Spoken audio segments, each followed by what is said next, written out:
Bienvenue sur Runo Celtica, je suis Fanny, navigatrice entre les mondes. Et aujourd'hui, j'aimerais aborder un sujet rarement évoqué, le dessin comme magie vivante.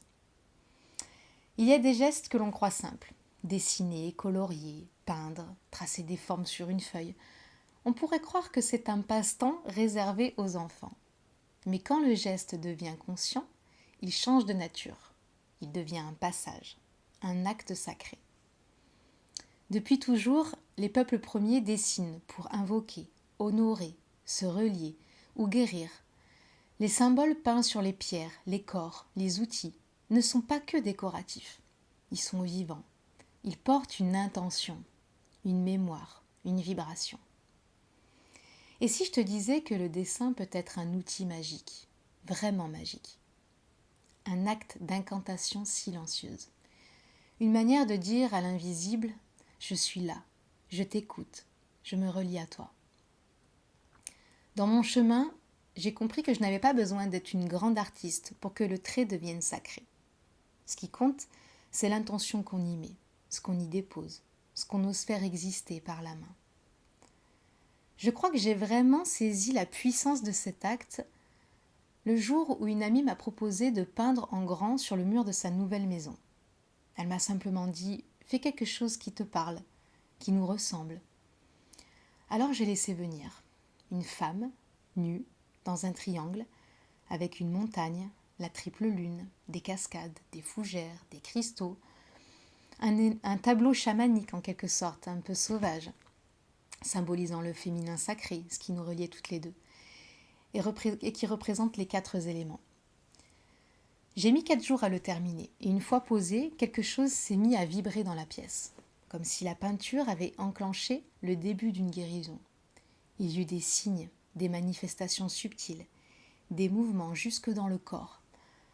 Alors c'est pas forcément facile à expliquer parce que ce sont des expériences très intimes, mais elles sont profondément justes. Ce n'est qu'après avoir terminé la fresque que j'ai appris que mon ami venait d'aménager dans le triangle de la Burle. Alors le triangle de la Burle, si vous ne connaissez pas, c'est une zone mystérieuse du Massif central réputée pour ses phénomènes inexpliqués. Crash d'avions, apparition d'ovnis, lumière étrange. Un lieu chargé d'énergie tellurique, souvent comparé au triangle des Bermudes. Alors quand j'ai appris ça, ça m'a fait sourire en repensant au triangle que j'avais peint sans le savoir. Comme si mon art savait déjà ce que moi j'ignorais encore. Depuis ce jour, je n'ai plus jamais vu le dessin comme un joli décor, mais comme un pouvoir que l'on peut récupérer. Créer, c'est plus que produire une image. C'est renouer avec une mémoire originelle, une mémoire sacrée. Dans toutes les traditions, on dit que le divin est créateur, que Dieu créa, que le Verbe devint forme, que le monde naquit d'un souffle, d'un son, d'un geste. Alors peut-être qu'à chaque fois que nous traçons, que nous peignons, que nous façonnons quelque chose avec conscience, nous réactivons une part de ce pouvoir créateur en nous. Nous redevenons co-créateurs du vivant et artisans de l'invisible. C'est pour cela que dans le cercle de Runo, la création occupe une place importante. Créer son calendrier, dessiner ses runes, c'est pas un détail, c'est pas décoratif, c'est un acte d'incarnation. Un moment où l'invisible prend forme à travers toi et toi seul. Une connexion directe entre toi et la source. C'est aussi pourquoi, pour moi, acheter des runes toutes faites dans une boutique ésotérique n'a pas de sens. Je ne dis pas que ça ne peut pas fonctionner, mais je ne connais ni l'intention ni l'énergie de la personne qui les a façonnées, si tant est que c'est une personne. Et dans un travail aussi subtil, aussi intime, cela fait toute la différence. Alors je voulais te montrer ce que tu pourrais être amené à faire, enfin ce que tu seras amené à faire dans le cercle de Runo. Donc un calendrier celtique d'une grande puissance. Alors celui-ci, je l'ai réalisé sur du bois, mais une version cartonnée est beaucoup plus pratique à transporter. Alors après, c'est juste une proposition, parce qu'après, il y aura ta propre création à l'intérieur.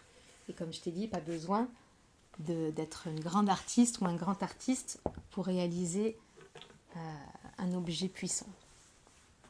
J'ai aussi également commencé à créer mon propre oracle runique, en dessinant chaque carte à la main, chaque symbole, chaque visage, chaque trait est un canal.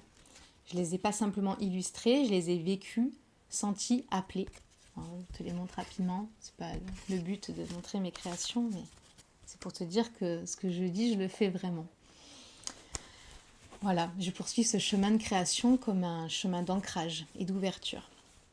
Alors non, c'est pas du bricolage spirituel, ce n'est pas un passe-temps non plus, c'est un rituel vivant, une manière d'infuser l'énergie dans la matière. Et cela peut se transformer profondément. Enfin, ça peut te transformer, profondément. Je l'ai vécu et je peux en témoigner. Et je préfère dire avec honnêteté, si cette manière de créer avec conscience, intention et reliance au sacré ne résonne pas pour toi, alors probablement que le cercle de Bruno n'est pas fait pour toi. Et c'est très bien ainsi, car dans ce chemin, on demande une forme de présence, une ouverture, une confiance en l'invisible. Et je n'y propose pas des outils à consommer, j'y invite à une métamorphose, une expérience profonde et intime. Mais si tu sens que chaque trait, chaque symbole, chaque acte peut devenir sacré, et même si tu ne sais pas dessiner, alors tu es exactement là où tu dois être. Dans ce cas, tu trouveras le lien d'inscription au Cercle de Runo sous cette vidéo. Tu peux t'inscrire librement et ce programme initiatique est accessible uniquement par don. Alors maintenant que tu sais cela, pose-toi cette question. Qu'aimerais-je manifester au travers de mon pinceau? N'hésite pas à me le partager en commentaire. Je serai ravie de lire ce qui cherche à naître en toi. À bientôt! Et pense à t'abonner.